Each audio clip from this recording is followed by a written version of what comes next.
할렐루야 반갑습니다 여러분. 사순절 28일차 말씀을 나눠봅니다. 에베소서 3장 1절에서 13절까지.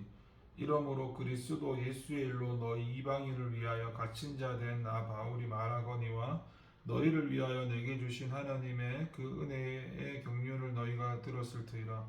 곧 계시로 내게 비밀을 알게 하신 것은 내가 먼저 간단히 기록함과 같으니 그것을 읽으면 내가 그리스도의 비밀을 깨달은 것을 너희가 알 수 있으리라. 이제 그의 거룩한 사도들과 선지자들에게 성령으로 나타내신 것 같이 다른 세대에서는 사람의 아들들에게 알리지 아니하셨으니 이는 이방인들이 복음으로 말미암아 그리스도 예수 안에서 함께 상속자가 되고 함께 지체가 되고 함께 약속에 참여하는 자가 됨이라. 이 복음을 위하여 그의 능력이 역사하시는 대로 내게 주신 하나님의 은혜의 선물을 따라 내가 일꾼이 되었노라. 모든 성도 중에 지극히 작은 자보다 더 작은 자에게 이 은혜를 주신 것은 측량할 수 없는 그리스도의 풍성함을 이방인에게 전하게 하시고 영원부터 만물을 창조하신 하나님 속에 감추어졌던 비밀의 경륜이 어떠한 것을 드러내게 하려 하심이라. 이는 이제 교회로 말미암아 하늘에 있는 통치자들과 권세들에게 하나님의 각종 지혜를 알게 하려 하심이니 곧 영원부터 우리 주 예수 그리스도 예수 안에서 예정하신 뜻대로 하신 것이라. 우리가 그 안에서 그를 믿음으로 말미암아 담대함과 확신을 가지고 하나님께 나아감을 얻느니라. 그러므로 너희에게 구하노니 너희를 위한 나의 여러 환난에 대하여 낙심하지 말라. 이는 너희의 영광이니라. 아멘. 본문을 보면은 바울은 먼저 그가 이방인의 사도가 된 것을 하나님의 은혜 경륜이라고 부르고 있습니다. 과연 다메섹 도상에서의 바울의 소명은 바울 개인뿐만 아니라 이방인들을 위해서 큰 은혜의 경륜이었습니다.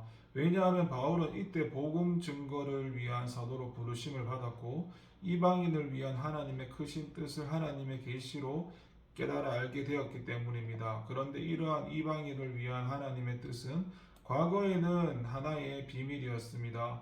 물론 구약의 선지자들로 명확하지는 않으나 이 비밀에 대해 어느 정도는 알고 있었습니다. 그러나 그 구체적인 사실에 대하여 알지 못했고 예수께서 구속사역을 성취하신 이후인 신약시대에 이르러서 비로소 확인이 드러나게 되었는데 사실은 바울조차도 회심하기 이전에는 이 비밀을 알지 못하다가 회심 이후에 성령의 조명에 의해서 비로소 깨닫게 되었습니다. 그렇다면 이 비밀이란 게 뭘까요? 바로 하나님의 언약에 대하여 외인이었던 이방인이 복음으로 말미암아 예수 그리스도 안에서 선민 이스라엘과 함께 하나님의 영광의 기업을 얻는 후사가 되고 함께 교회의 지체가 되고 함께 소망의 약속에 참여하게 된다는 것이죠. 이는 결국 이방인과 유대인이 그리스도 예수 안에서 하나로 통일되어 유기적인 연합체를 이룬다는 것으로 우주적 교회의 본질의 설명에 대한 핵심을 할 것입니다. 바울은 바로 이러한 하나님의 계시를 통해 깨달은 교회의 비밀을 증거하기 위해서 이방인의 사도가 되었고 또 그것을 믿음으로 그 어떠한 시련과 환난에서도 담대함은 물론 하나님께 당당히 나아갈 수 있었던 것입니다. 그리고 바울은 현재 자신에게 계시된 교회의 비밀을 전하다가 환난을 당하고 있는 것이죠. 그렇다면 오늘 본문이 우리에게 주는 교훈이 무엇인가 하면 살펴봅니다. 모든 성도는 하나님의 은혜의 경륜을 따라 세워진 도구입니다. 2절에 보면 바울은 너희를 위하여 내게 주신 하나님의 그 은혜의 경륜을 너희가 들었을 터라고 했는데요. 이 말씀은 하나님에 대한 바울의 이런 황감한 마음이 듬뿍 묻어나는 말씀입니다. 또한 사도 바울이 감옥에 갇혀서도 어떻게 전혀 동요하는 빛도 없고 담담하고 담대할 수 있는지를 알게 해주는 말씀인데 그러면 어떻게 해서 사도 바울은 그렇게 옥에 갇혀서도 담담하고 담대할 수 있었을까요? 옥에 갇히고서도 무엇이 그리고 황감한 것일까요? 그것을 알기 위해서는 우리는 이방인을 위해 바울에게 주신 하나님의 은혜의 경륜이란 말씀을 주목해서 봐야 합니다. 여러분 이 놀라운 은혜의 경륜을 알고 계십니까? 하나님께서는 이방인들을 구원하기 위해 만세전에 계획을 세우셨고 예수께서는 인류에게 오셔서 십자가에 달리심으로 하나님이 세우신 구속사역을 완수하셨고 성령께서는 예수님의 승천 이후에 각 사람들에게 이것을 깨우치는 일을 하셨습니다. 이렇게 이 성삼위 하나님께서 합력하셨고, 그런데 이 성삼위 하나님께서는 바로 그 사역 가운데서도 이방인들을 위한 사역에 바울을 불러 참여시켰습니다. 이 놀라운 사실에 어찌 바울이 황감하지 않을 수 있겠습니까? 그러면 이전에 이 사도 바울은 어떤 자였습니까? 다른 사람의 말을 빌릴 것도 없고 그 자신의 고백을 직접 들어보시면 내가 전에는 회방자고 핍박자고 폭행자였으나 죄인 중에 내가 괴수리라 했죠. 여러분, 그는 회방자였고 핍박자였습니다. 폭행자였고 죄인 가운데서도 괴수였죠. 얼마나 많은 무지하고 거룩한 성도들이 그의 손에 의해 죽음과 고초를 당했는지 모르죠. 얼마나 많은 성도들이 그로 인해 신앙을 버렸는지 모릅니다. 그러니 세상 그 어떤 죄가 이보다 크다 하겠습니까? 그런데 예수님께서 그러한 그를 구원하셨습니다. 그것도 다른 사람들과 달리 친히 찾아오셔서 구원하셨고, 그 사실만도 얼마나 황감한 일입니까? 그런데 어떻게 하셨다고 할까요? 그러한 그에게 이방인의 구원을 위한 은혜의 경륜을 맡기셨다는 겁니다. 이제 로마 감옥에 이 몸이 되어 있으면서도 조금도 흐트림없이 담대하고 담대한, 여전히 하나님을 향한 황감해하는 바울의 마음을 이해하시겠습니까? 몸이 갇혀 있으면서도 편지를 써서라도 복음 전파 일을 계속하는 그의 불타는 심정을 이해하시겠습니까? 여러분, 우리는 사도 바울이 이해할 때 반드시 이것을 이해해야 합니다. 반드시 이것을 알아야 되는데, 또한 이러한 사실을 통해 우리 또한 하나님의 경륜을 이루기 위한 거룩한 도구라는 사실을 한시라도 잊어서는 안 됩니다.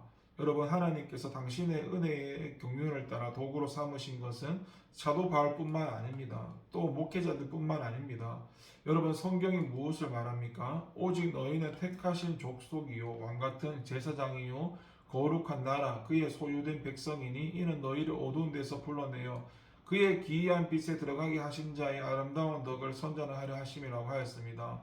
하나님은 우리 모든 성도를 통해 당신의 은혜의 경륜을 이루시려는 계획을 갖고 계십니다. 하나님께서는 바로 여러분을 통해 당신이 세우신 그 은혜의 경륜이 성취되길 원하십니다.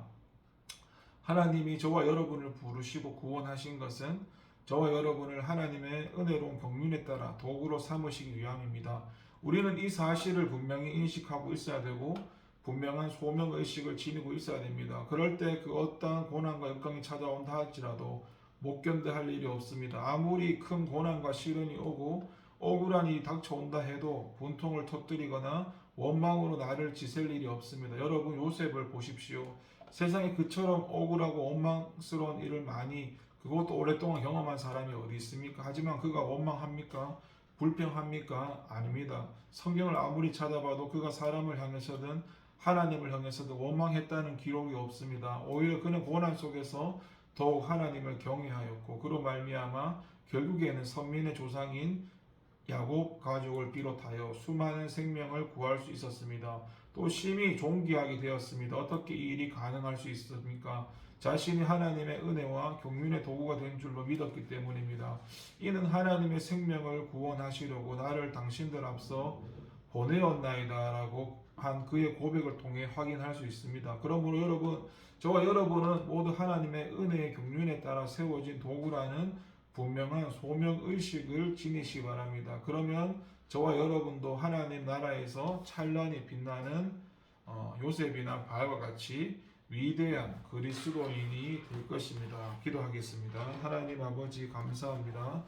이 사순절을 맞이하여서 하나님의 경륜, 우리를 부르시고 우리를 도구로 쓰시는 하나님의 뜻과 섭리를 깨닫게 하시고 날마다 감사와 기쁨이 넘쳐나게 하시고 하나님의 뜻을 이루어 드리는 말씀에 순종하며 살아가는 성령의 지도와 인도를 따라 살아가는 저희가 될 수 있도록 도와주세요. 감사드리고 예수님의 이름으로 기도합니다. 아멘.